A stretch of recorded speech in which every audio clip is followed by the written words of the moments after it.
Alors, en ce qui concerne les facteurs épidémiologiques et la prévalence, alors vous avez un outil qui est très récent par rapport à d'autres données qu'on peut avoir. C'est un ouvrage qui a été rédigé qui référence en fait plus de, je crois de mémoire, plus de 1400, 1500 études et il rassemble un certain nombre de données qui sont assez précieuses, pardon. Donc ça, c'est l'expertise collective INSERM qui s'est vraiment cantonné à illustrer toutes les données chiffrées des TDC. Alors, de ce qu'on peut lire aussi en parallèle, c'est qu'on aurait à peu près alors, les chiffres sont difficiles à définir. Ouais. On dit entre 1,8 et 5,4% de la population des 5-11 ans. C'est assez difficile. Vous allez me dire, c'est super large, on ne peut pas avoir plus précis. Bon, c'est déjà pas mal, mais c'est vrai que suivant les études, on a des enfants qu'on intègre en ayant un TDC pur, d'autres où on y rajoute les comorbidités. Donc, c'est très, très dépendant d'une étude à une autre. Hein. C'est pour ça que cette prévalence est un peu large. Ce qu'on peut dire aussi, c'est que de ces chiffres-là, il est probablement, on est peut-être loin aussi du compte parce que je m'en rends compte moi-même dans mon activité à moi, c'est qu'il y a énormément d'enfants qui passent vraiment à côté du diagnostic. On n'a pas du tout repéré, on voit arriver des enfants de 14-15 ans, voire même beaucoup plus, hein, des enfants, enfin des personnes adultes qui viennent nous voir et qui se font diagnostiquer très tardivement. On verra dans la vignette tout à l'heure, clinique. Donc on pense qu'il y aurait peut-être 3 quarts d'enfants qui ne seraient même pas diagnostiqués. Donc c'est beaucoup, hein, on peut imaginer qu'ils auraient des difficultés et voilà, on passe à côté vraiment d'un enfant qui est feignant, un enfant qui a du mal à écrire parce qu'il est brouillon, vers un enfant qui présente peut-être un TDC.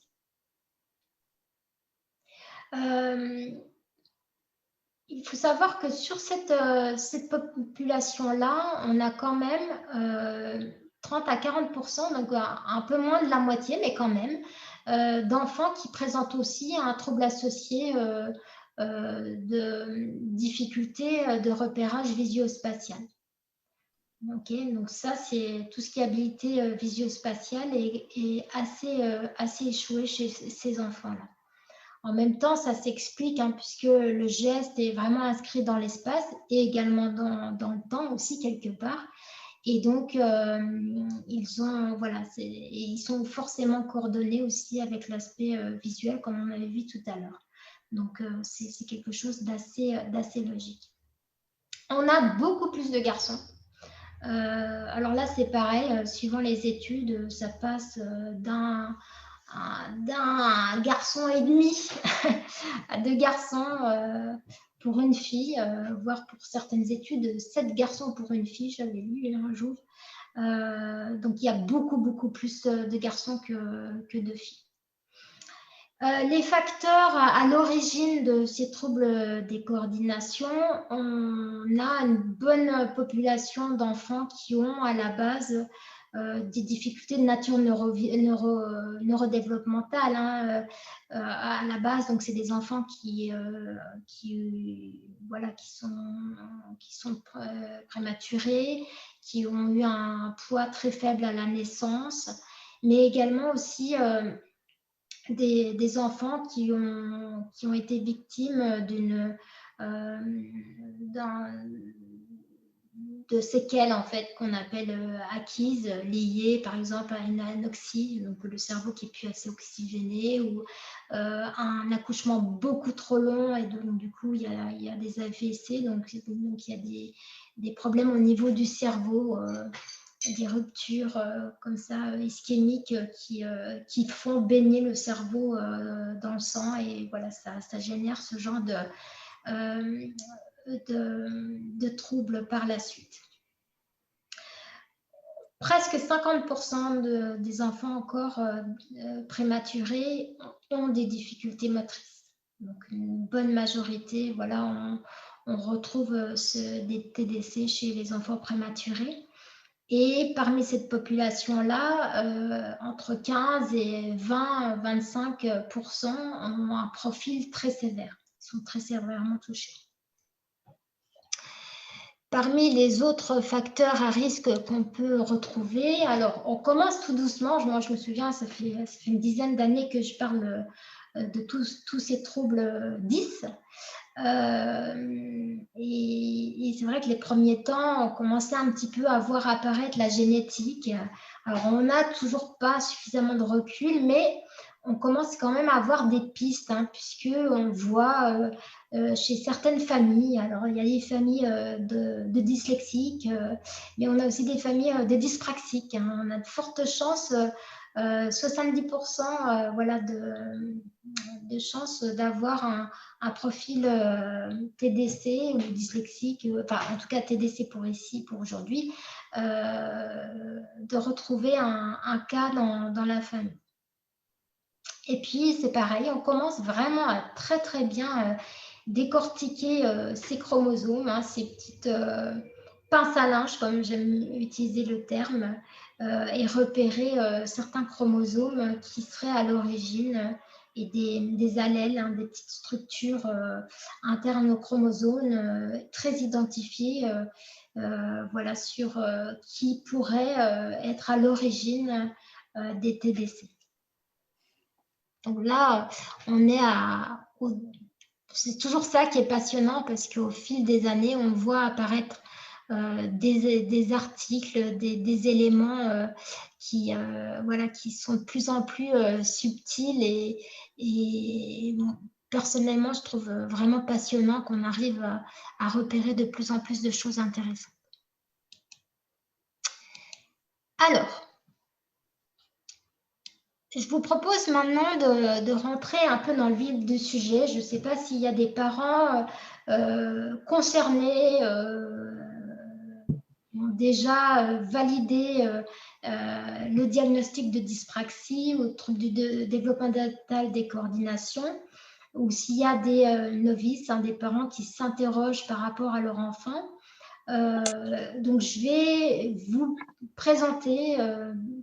Alors, la liste, voilà, elle n'est pas commune à tous les enfants, mais la majorité des plaintes qu'on peut retrouver, une des premières plaintes qu'on voit apparaître, c'est une certaine maladresse. Les enfants qui, comme on l'a dit tout à l'heure, manquent de précision dans le geste, et font très souvent tomber ou anticipent mal les gestes dans l'espace. Deuxième élément aussi qui arrive souvent, c'est un certain refus par rapport aux activités manuelles. C'est des enfants qui n'aiment pas dessiner, qui n'aiment pas écrire surtout, qui ont du mal avec les jeux de capla ou avec les puzzles, etc., etc. Donc on voit apparaître un certain refus, ou pas trop de prédisposition à être dans ce genre d'activité.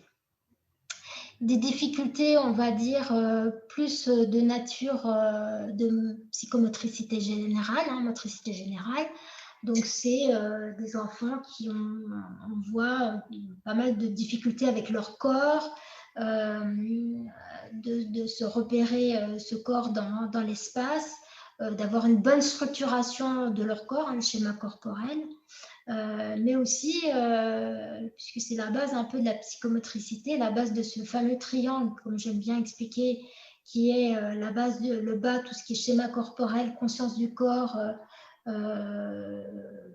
tout ce qui est aussi tonico-émotionnel, toutes les émotions, et puis toute la partie qui arrive à la pointe de ce triangle, qui est la motricité fine, qui est beaucoup plus rattachée aux gestes fins, donc tout ce qui va être graphisme, écriture, capacité à mettre, par exemple, des perles pour faire un collier, etc., etc. Des difficultés aussi d'intégration sensorimotrice, donc des enfants qui ont une mauvaise perception sensorielle de leur corps ou des mouvements, ou simplement d'identification de la sensibilité au niveau des doigts. Et puis des difficultés de gestion de l'espace, un manque d'autonomie et une certaine lenteur.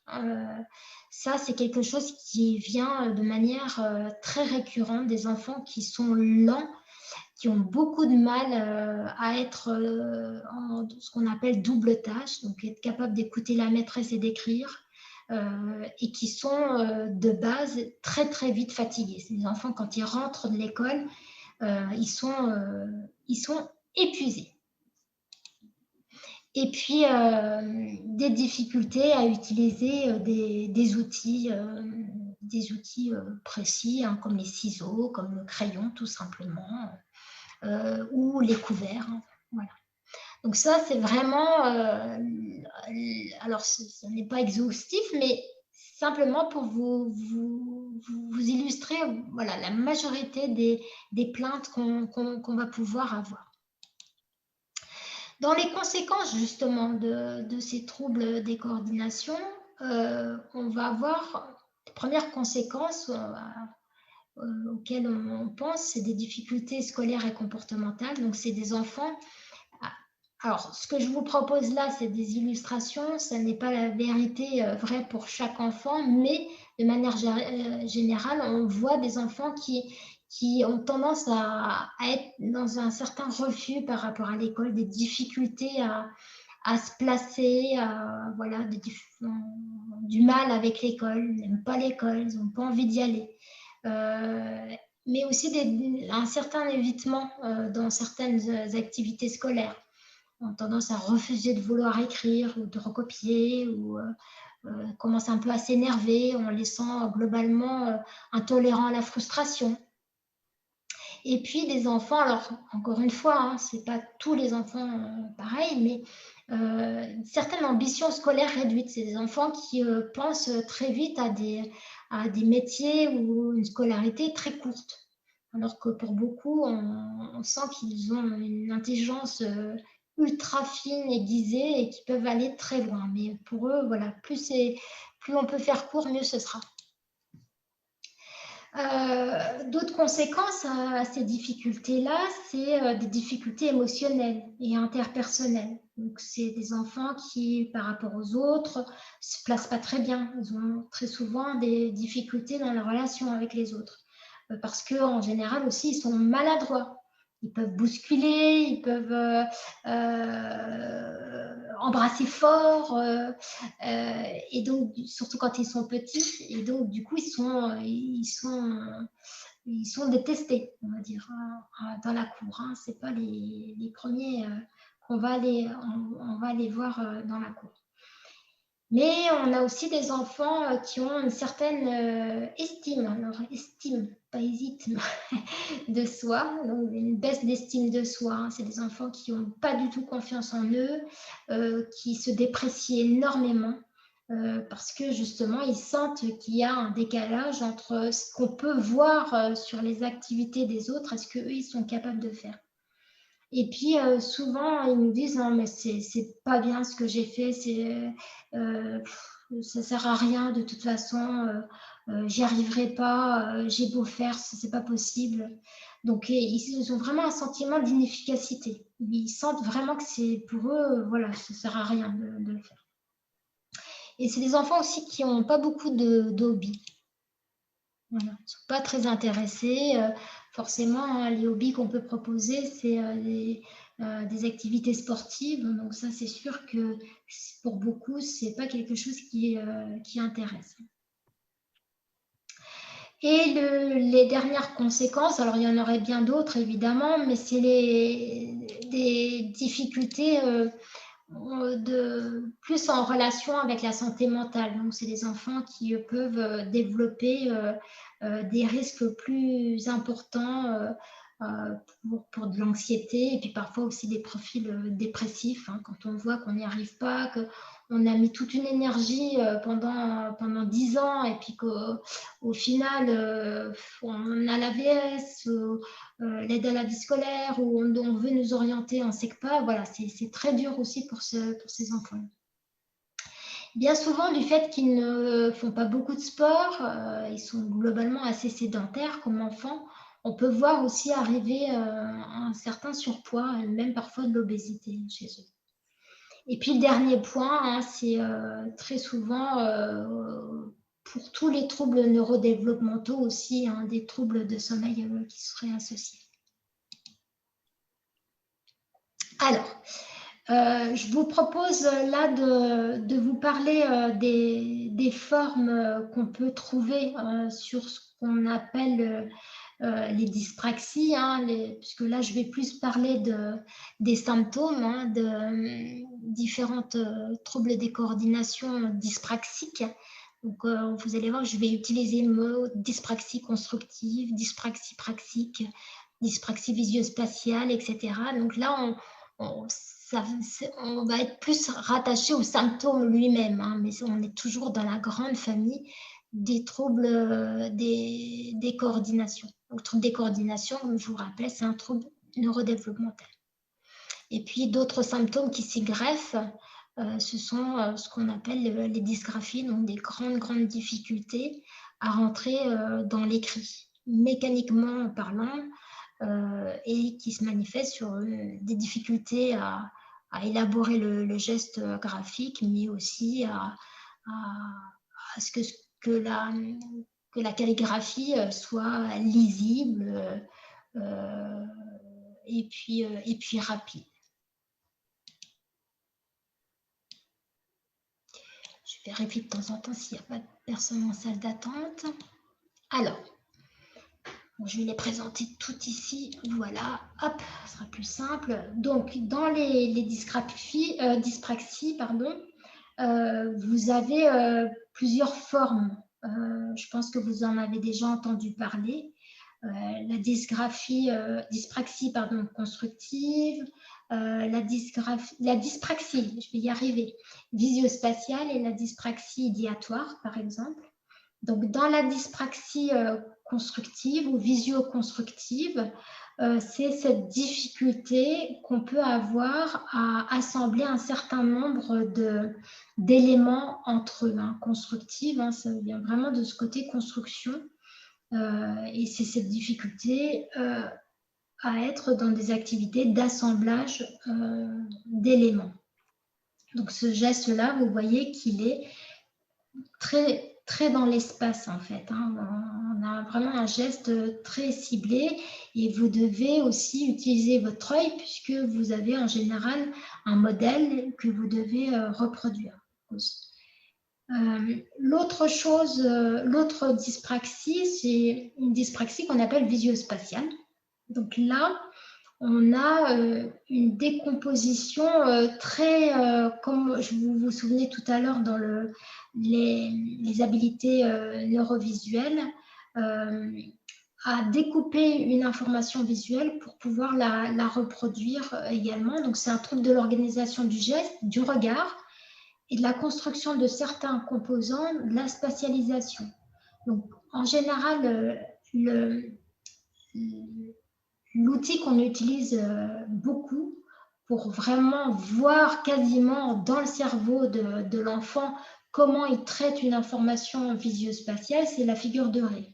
Alors l'avantage, c'est qu'elle nous permet vraiment d'avoir des éléments sur le plan du traitement visuospatial, mais également sur le plan de visio-constructif, puisqu'on demande à l'enfant de refaire la figure. Alors pour ça, en fait, vous ne l'avez pas en illustration ici, mais j'utilise moi des codes couleurs quand l'enfant reproduit la forme. Et ça nous permet de voir pas à pas comment il s'est organisé quand il a pris l'information et que de cette information qui est traitée, elle est reproduite avec le crayon. Et on voit vraiment parfois, vous les voyez en illustration pour cet enfant-là, hein, en bas. Donc en haut, vous avez vraiment la figure de Ré classique, hein, comme on la présente à l'enfant. Et en bas, vous avez une illustration d'un enfant quand il nous présente vraiment cette difficulté à traiter, il n'a aucune organisation visuelle de son regard pour prendre les informations. Hein. Et puis quand il doit reproduire avec le crayon, donc sur le plan constructif, on voit que ça n'a plus du tout presque de comparaison. Ils n'ont plus du tout de points d'ancrage et d'élaboration. Hein. Donc en général, nous, ce qu'on attend chez l'adulte, vous voyez ici, vous avez le rectangle, et puis ensuite vous avez la croix intérieure, et au fur et à mesure, vous élaborez pour y intégrer de plus en plus de petits détails. Donc ça, c'est une construction, une analyse visio-spatiale classique. Là, ici, il n'y a aucune élaboration. Et effectivement, avec son crayon, en plus de ça dans la main, ça devient extrêmement compliqué. Ici, c'est pour illustrer que parfois, on arrive vraiment à faire un bon travail, surtout quand il y a un vrai travail en orthopsie. L'orthopsie qui permet vraiment à l'enfant d'apprendre à organiser son regard et avoir des stratégies visuelles. On voit qu'il y a des choses qui sont beaucoup, beaucoup plus structurantes pour lui et du coup, qui facilite énormément le passage à l'écrit. Donc ça, d'ailleurs, entre parenthèses, on verra les professionnels, mais le professionnel qui est extrêmement important dans la démarche du trouble développemental des coordinations, c'est évidemment l'orthoptiste, hein, qui est extrêmement important. La dernière, non, c'est pas la dernière, c'est la dernière de cette diapo en tout cas, c'est la dyspraxie qu'on appelle idéatoire. Donc, tous les gestes idéatoires sont les gestes qui nous permettent d'utiliser des outils et de manipuler des objets hein, ou des outils.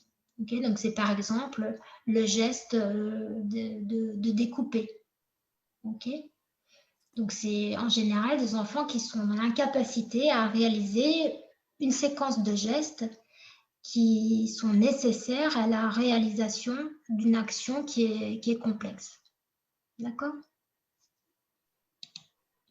Parfois aussi, vous allez avoir un autre terme, c'est le terme d'idéomoteur. Donc, la dyspraxie idéomotrice, c'est cette difficulté à exécuter, à réaliser des gestes symboliques. Vous voyez, vous avez des illustrations ici de petits gestes qu'on propose à l'enfant et qu'il essaye de reproduire. Donc, on analyse deux choses. On analyse sa capacité à faire le geste, à réaliser, mais aussi à imiter. Alors, bien souvent, on a des effets en miroir où ils inversent totalement les doigts. Ils ont une décomposition je vais essayer de me remontrer là, voilà, une décomposition du geste où si par exemple je fais ça, ben, l'enfant va voir un espèce de mouvement, enfin une forme générale qui n'a plus rien à voir avec ça, mais qui a plus un truc où il croit que c'est à peu près ça parce qu'il a vu que le pouce était par là, etc. etc. Donc ça n'a plus rien à voir avec le geste de départ. Hein. Ils ont vraiment une grande difficulté. Il reste parfois trop dans le traitement séquentiel, dans le découpage fin du petit détail et sans faire abstraction, sans faire attention finalement au résultat final qui est un geste, vous voyez, très, très simple au final. Donc, ils vont rentrer dans les petits détails de savoir quels sont les doigts qui sont engagés et comment on les place. En oublier quasiment la symbolique. Hein. J'ai expliqué la dernière fois, j'avais eu un enfant, je lui faisais ça, mais même je lui montrais, je dis ouais, on a gagné, ouais, comme ça, simplement pour qu'il fasse vraiment attention au geste, genre ok, il l'a implémenté dans son cerveau, donc il va être capable de me le sortir. Non, lui, il était dans le traitement uniquement des doigts, et puis je ne sais même plus comment il faisait un truc comme ça. Enfin, voilà, ça devenait vraiment très, très compliqué. Alors, les dyspraxies de l'habillage, hein, c'est cette difficulté à s'habiller.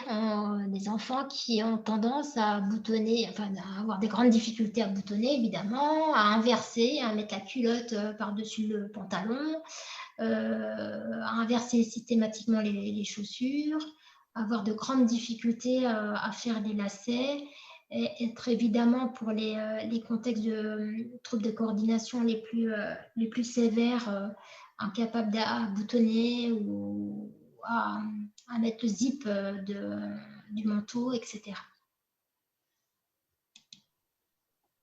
Alors parfois, vous allez aussi associer ce qu'on appelle une dyspraxie orofaciale ou orobuccale. Très souvent, cette dyspraxie-là, elle est engagée dans ce qu'on appelle la dysphasie, c'est des difficultés vraiment à produire oralement son langage, des difficultés vraiment à s'exprimer. Et tout va vraiment se situer au niveau de cette sphère orobuccale. Donc avoir des difficultés à réaliser des gestes simples ou complexes des organes de la phonation et du visage. Donc des enfants qui placent vraiment mal la langue, qui ont du mal à articuler, à bouger la bouche et la placer en tout cas d'une certaine manière pour faire sortir tel son. Voilà. Et le dernier point qu'on peut évoquer, rattaché aussi à tout ça, c'est ce qu'on appelle la dysgraphie. Donc, c'est des grandes difficultés à automatiser le geste graphique. Donc, des enfants qui sont au démarrage, même dans le bâton, avoir vraiment une grande difficulté à lier, à rentrer dans la cursive, à être lisible, ou parfois à l'inverse, à être rapide. Donc parfois, on peut avoir une dysgraphie qualitative. Donc ça, c'est ce que vous avez là en illustration, c'est-à-dire incapable de le lire. C'est moche, on va dire. Et une dysgraphie quantitative, là, on engage plus la vitesse, donc des enfants qui sont extrêmement lents pour écrire.